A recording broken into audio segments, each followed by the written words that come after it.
नमस्कार, मैं हूं अंजलि राउत और आप देख रहे हैं खोजी नारद पक्थो चला आज के बुलेटिन का।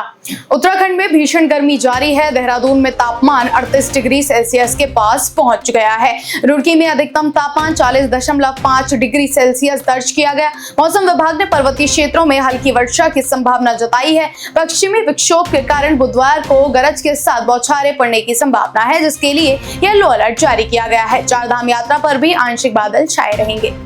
देहरादून में जिलाधिकारी ने जन सुनवाई में अनुपस्थित रहने और शिकायतों के निस्तारण में लापरवाही बरतने वाले अधिकारियों पर सख्त कार्रवाई की है। आरटीओ, एआरटीओ और लोनीबी के अधिशासी अभियंता का वेतन रोका गया है। इसके अतिरिक्त सरकारी भूमि से अतिक्रमण हटाने और विधवा महिला को उसकी भूमि पर कब्जा दिलाने के निर्देश दिए गए हैं। कुल 118 शिकायतों में से अधिकतर का मौके पर ही निस्तारण किया गया। देहरादून में सार्वजनिक परिवहन व्यवस्था की बदहाली पर आरटीओ ने सख्त कदम उठाए हैं। ओवरलोडिंग, महिला यात्रियों से दुर्व्यवहार और मनमाने किराए की शिकायतों के बाद आरटीओ ने वाहन चालकों को 10 दिन का अल्टीमेटम दिया है। सुधार न होने पर वाहनों की फिटनेस रद्द करने की चेतावनी दी गई है। अधिकारियों के निरीक्षण में कई अनियमितताएं पाई गई।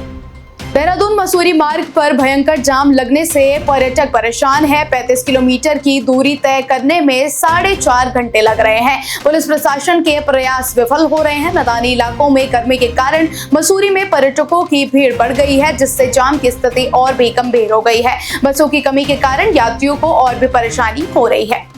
देहरादून जिले में कोरोना संक्रमण का एक नया मामला सामने आया है, जिसमें एक 45 वर्षीय महिला कोरोना पॉजिटिव पाई गई है। डेंगू के भी 4 नए मरीज मिले हैं, जिसमें से 3 देहरादून के हैं। स्वास्थ्य विभाग प्रभावित क्षेत्रों में सर्वे और फॉगिंग कर रहा है और लोगों से सावधानी बरतने की अपील की है। रुद्रप्रयाग से आई खबर के अनुसार केदारनाथ धाम में यात्रियों की संख्या लगातार बढ़ रही है। कपाट खुलने से अब तक 9 लाख से ज्यादा तीर्थयात्री दर्शन कर चुके हैं, जिनमें से 52,000 हेली सेवा से आए हैं। मंदिर समिति ने दर्शन का समय बढ़ाया है, क्योंकि प्रतिदिन औसतन 23,516 यात्री आ रहे हैं। यात्रियों की वृद्धि से मंदिर समिति के खजाने में वृद्धि हो रही है। इंदौर से हनीमून मनाने मेघालय गए राजा रघुवंशी की हत्या के मामले में पत्नी सोनम और उसके प्रेमी राज कुशवाहा का हाथ सामने आया है। सोनम के लूटपाट के बहाने राजा को मारने की साजिश रची थी। इसके लिए सुपारी किलर्स ने गुवाहाटी में दाव ऑनलाइन मंगवाया था। पुलिस को सोनम की कॉल रिकॉर्ड्स और सीसीटीवी फुटेज से सुराग मिला है। भारतीय सेना को जल्द ही नया एयर डिफेंस सिस्टम मिलेगा। रक्षा मंत्रालय सेवा के लिए QRSAM प्रणाली की 3 रेजिमेंट खरीदने पर विचार कर रहा है। ये डील लगभग 30,000 करोड़ की होगी। राजनाथ सिंह की अगुवाई वाली रक्षा परिषद जल्द ही इस डील को मंजूरी देगी, जिससे भारतीय वायुसेना और सेना का वायु रक्षा नेटवर्क और भी मजबूत होगा।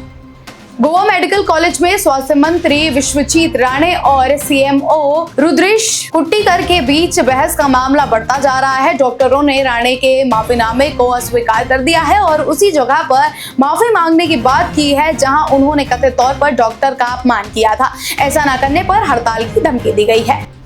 पूरे देश में राजा रघुवंशी की हत्या का मामला गरमाया हुआ है। पति की हत्या के आरोप में सोनम रघुवंशी को गिरफ्तार किया गया है। हाल ही में एक्ट्रेस कंगना रनौत ने इस मामले पर अपना गुस्सा जाहिर किया है। तो ऐसी देश दुनिया की बड़ी खबरों के लिए फॉलो करें हमारे चैनल को।